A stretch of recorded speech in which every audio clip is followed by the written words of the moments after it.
pause, look, you can pause in the middle of a, you can pause in the middle of a word. And of course, if you do this when you're talking to the whole group, normally the strong students will dominate the activity. If you force them to refer to each other, everybody is equal. If you allow them to shout, it's always the same students shouting first. And the students in the middle, they keep thinking, it's always her, it's always him. And in the end, you give up because you know that 2 or 3 students will dominate the class. So our job as teachers of groups, the first thing you have to do is to give everybody an equal opportunity. And most teachers I've seen in my life, not you of course, but the other teachers who didn't come to this session, what they normally do is they teach the strong at the expense of the middle and the weak.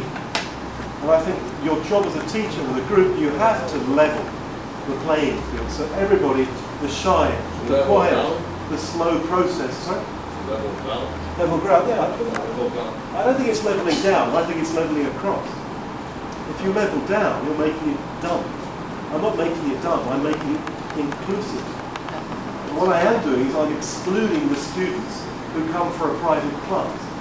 And often you get students, they pay for a group class, but they want an individual class. And they're teacher, and they're constantly pulling you away.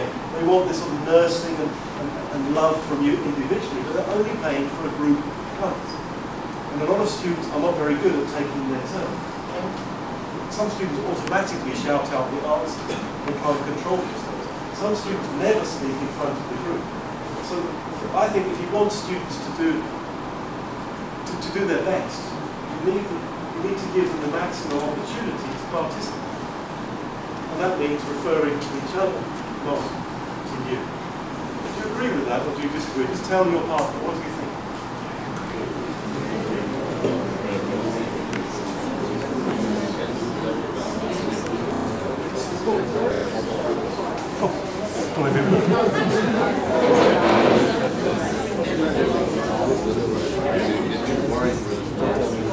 Okay, do you agree or disagree?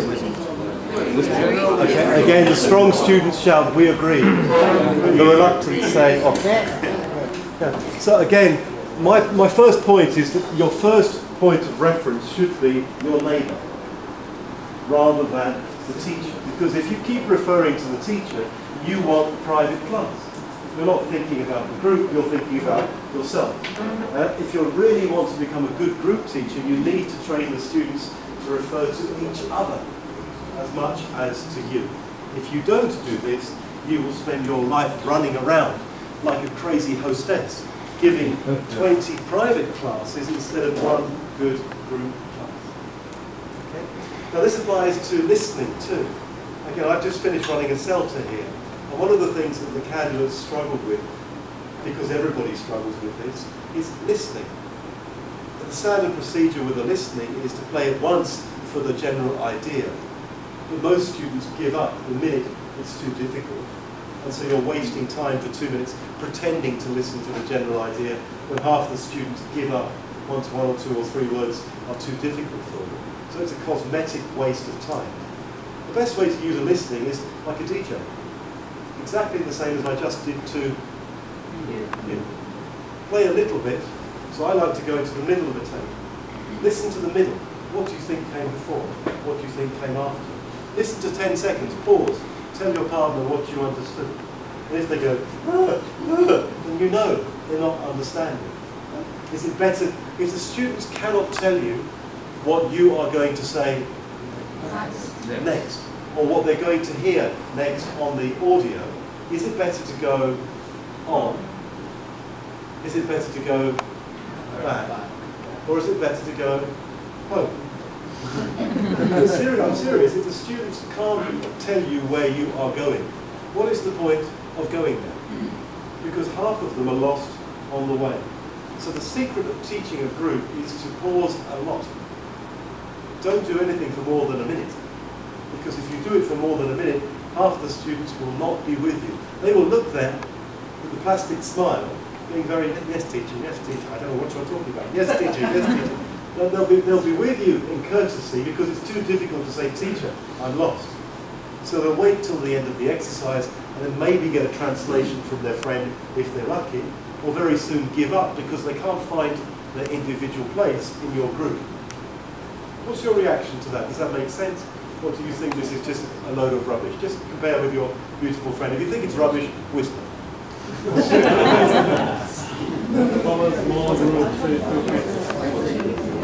I'm talking about larger groups. I'll come back to you in a second.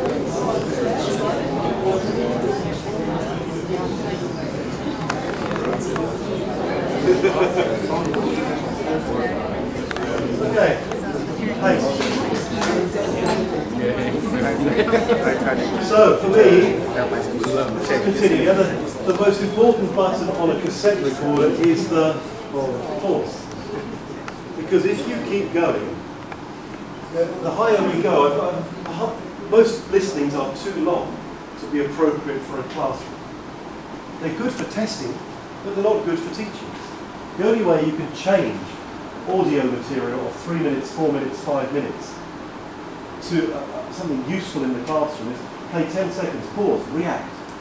Play 10 seconds, pause, predict. Play 30 seconds, compare. Play 40 seconds. How many people here have done this with a song? When you play a song in the classroom, which is a typical 3 or 4 minute text, most teachers always play it right through to the end the first time. Are the students really listening after the first verse because they don't understand? They're just pretending. Because people in this culture are very polite, nobody complains.